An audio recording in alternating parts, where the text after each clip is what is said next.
Hello everyone, welcome to this week's podcast. Really excited to be joined by Dale Smith, who is the Clipper Round the World Sailing Yacht Race Deputy Director. So he has lots of experience in leadership in the marketplace, and also joined by Emma Roberts, who is all things King's Community Church. So enjoy the conversation. Well, okay, well, we find ourselves in Nehemiah this week, and he finds himself in a bit of a humanitarian and theological crisis. I just wonder, what crisis moments have you had in your lives that you might like to share? You go first. Well, let me think of the long list. Yeah, exactly that.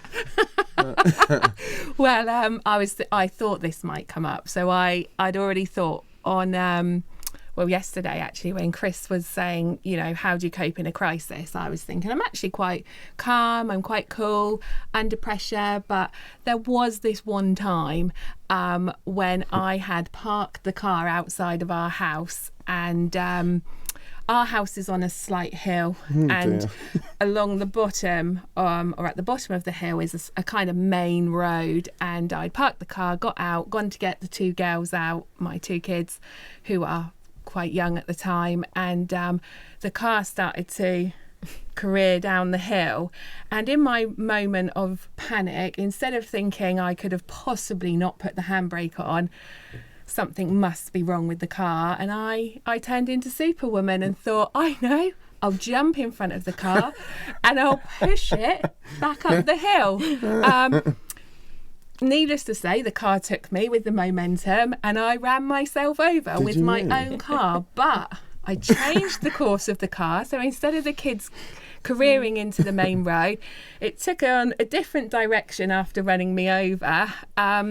And went into my neighbour's house, and so there you go.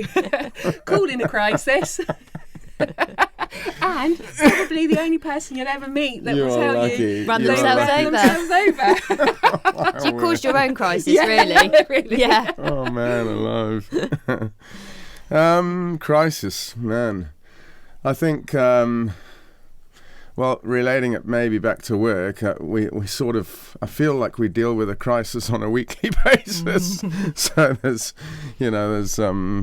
probably the nature of my work is dealing with crisis each week. And, having personally been in crisis situations a lot, I think you react to them differently depending on what's at stake. We've, as a family, been in a fairly significant crisis at one stage where we lost our boat, which was our home at the time, and that was a tough time and very, very hard to re-find our feet after that. But then, I've dealt with equally large crises at work, but I think because there's not personally so much at stake, you can be a lot more calm, cool, collected, and manage them in a far more emotionally detached way, which is often what you need. And but I can think of many. Too long to go on. You could add your own podcast series, couldn't you? Dale's Crises. Well, it's setting you up well today, then. Yeah, exactly. I think that is, like, you see, I love what you said about the, the emotional connection, because you see Nehemiah, he's moved, isn't he, with compassion, and he sort of falls down and he weeps, and because of the whole thing of he's seeing this city in ruins, and he takes that as his personal. Like, oh wow, I've got to do something about this. Do you see any of yourselves in Nehemiah? Maybe the beating and pulling hair up bit at the end. No, I'm kidding. I'm kidding. Oh, blimey, I'm so close. But it is. I think there's a lot in there where he very clearly is an amazing leader and achieves a phenomenal work. And then, right in the final chapter, just very clearly faces exactly the same frustrations. And I'd like to say I've never got to the point of beating someone and pulling out their hair. But, he's a human, and I think he recognized the frustration of working with people and how people will always let you down on some level. So yeah, I do relate a lot to that. Yeah. I think probably unlike Nehemiah, and his kind of everything was about prayer, wasn't it? That's kind of the foundation of everything that he did. It wasn't just going about his day-to-day in his own strength. It was rooted in prayer, and it was the vision that God had given him. So he was sort of able to achieve immeasurably more, if you like, because he was driven by something other than just his own selfish gain and ambition. And I think that's probably what I take the most from. So probably don't relate that to every situation in my life. And I love that kind of whole, his first thought was to pray, wasn't it? He was the emotion, the weeping, it drove him to pray. And I kind of thought about our vision as a church of reaching the Solent, and I thought, am I moved to weep? Am I moved, to be on my knees in a posture of, Lord, I want to see your gospel come to the Solent. I want to see people saved and know you. And how, in a way, not conviction, but just about what a challenge, really. That his first and foremost was, Lord, use me. How can I be your servant in this situation? And actually, in reading through each chapter, there's very clear discouragements that constantly come. And really like down to outright threats from his surroundings. And he never allows himself to be dragged into or down into the kind of acceptance of those threats. And I think that's a real encouragement, because it is part of leadership is constantly facing these discouragements that kind of make you feel like you're not doing a good job, you're not in the right place, doing the right thing. And it's bringing it back to that, he was so rooted in prayer that he had a sort of immunity to these discouragements that kept coming towards him.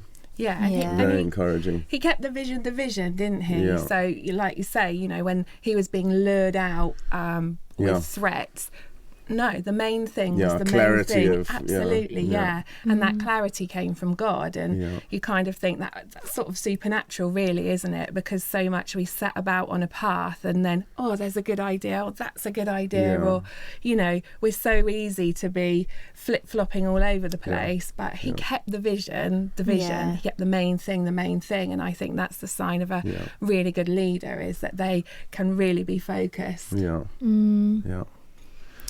So if you actually look at sort of both your day-to-day lives, Dale, you do not fit into the typical, I'm going to be at church every week, sign up to a serving team and connect group, just because of the nature of your job. But there is still a beautiful management leadership gifting on your life in the way that you love and serve. How many people do you have in your crew, do you reckon? That's I'm directly responsible for 22 people, but we are looking after 300 people at any given time, and those people are broken down into 11 separate teams. So I've seen a lot about leadership, and I've dropped the ball many times in terms of good leadership. And maybe relating it back to a racing team, there is some real importance to have like a clarity of purpose, like in Nehemiah, to keep a team together. And there's two extremes really, where you could have a super happy work environment and a really great team, and you're not achieving that purpose. Everyone's very happy and comfortable and loving each other's company, but you're not achieving the end goal. And then the opposite of that is that you are achieving the end goal, you are winning the race, you are doing all the right things, but you've got a miserable team, totally dysfunctional, so I do find myself constantly trying to find the balance of, you want to have a good team and be a good leader and have a good working environment, but not losing focus of why you're there, what you're trying to achieve, what you're doing. Because actually, if you focus all on the team and make it all about the team, then you don't achieve your purpose or your goal or your outcome. And actually, you see that a lot with Nehemiah. Like he was obviously a phenomenal leader, but he wasn't easily swayed. Yeah.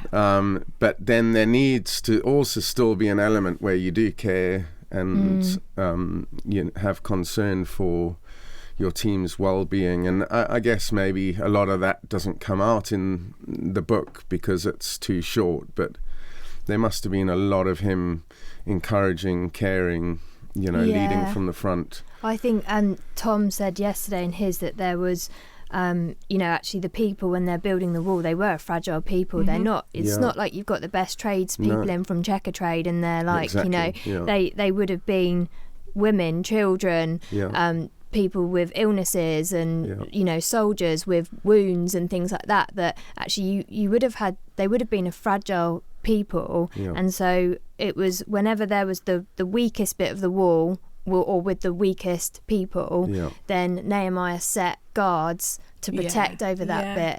And that is like totally what you're saying, isn't That's it? right, I can imagine that if you have got a team member that is, I don't know, slightly weaker for whatever reason, emotionally, physically, that you would do something so that as a whole team you can win the race. Exactly. And it is, it's caring for the weakest, but then there comes a point when there's also like too much, perhaps. If you give too much pastoral care towards a team and lose focus of the end goal, then the team actually becomes disillusioned anyway. So it is the constant struggle of trying to find that balance of like making hard decisions sometimes that people don't like, pushing forward to achieve an outcome, but then not becoming so hardline that you lose the care of the people that are following behind you. And that, I think, is possibly one of the biggest challenges. I wrote down that vision is looking beyond what is and seeing what can be. And I think as a leader it's really important that you are looking beyond what is to what can be, and that can be a rough ride, can't it? Kind absolutely. of casting that vision, bringing everyone along with you. What's the action that you're going to have to take on the back of it? And I think so much we see in the threads through Nehemiah is that it could only be done with God's help. Every time it points back to, doesn't it?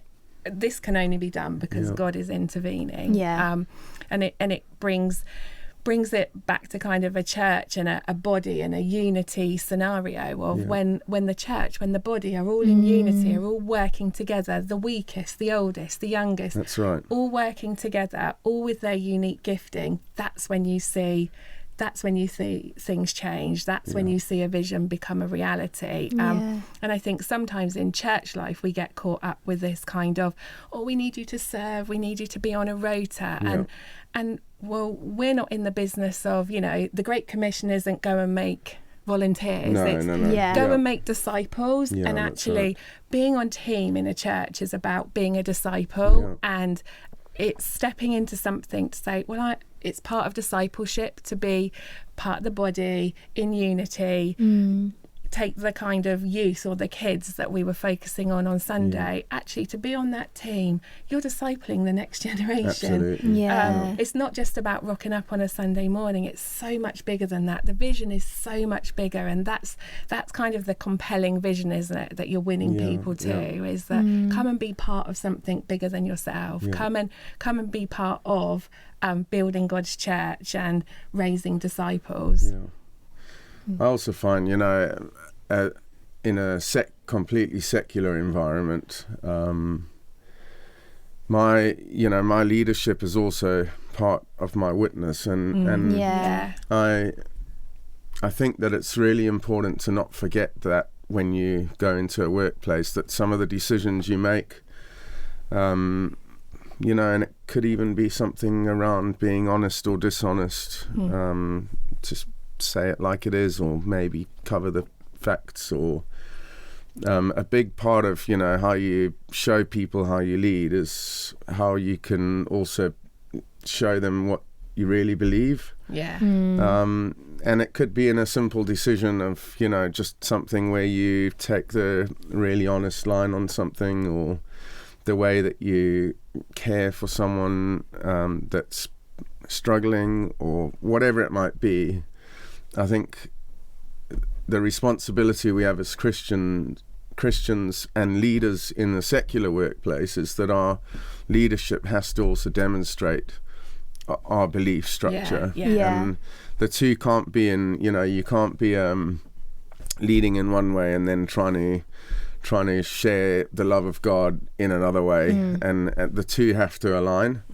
And we're super fortunate in that, like, what we believe, and, you know, being able to read through things like Nehemiah, and it actually gives us a much better blueprint for being good leaders than most secular leaders have. And there's all sorts, we do it ourselves, you know, there's all sorts of leadership development courses and stuff you go on. And I mean, really the best is, you know, for us, that we get to learn true leadership, biblical leadership, and take that into the secular workplace, which is challenging at times, but real honor to be able to have that. And I love that in Nehemiah, he, like Jesus, he hasn't come to be served, he's come to serve, hasn't he? And it just so points to a saviour, you know, Jesus, where actually when you're in the marketplace, when you're in the secular world, really what do we need to represent? Well, we need to be pointing people to Jesus. So actually everything we do, whether you work for the church, whether you work in a charity, whether you work in a big corporate, our life is a witness, isn't it? And that is, in a way, we all have influence, because actually God says we're part of his family, therefore we have influence in our sphere, and therefore use it, point people to Jesus. Everyone has a part to play. Everyone has a part to play. Absolutely. Thanks everybody for joining this week. Hope you felt encouraged, and just also feel some of the relatability in what it's like to lead and manage people. If you've got your own top tips, feel free to comment them below. But join us again next week.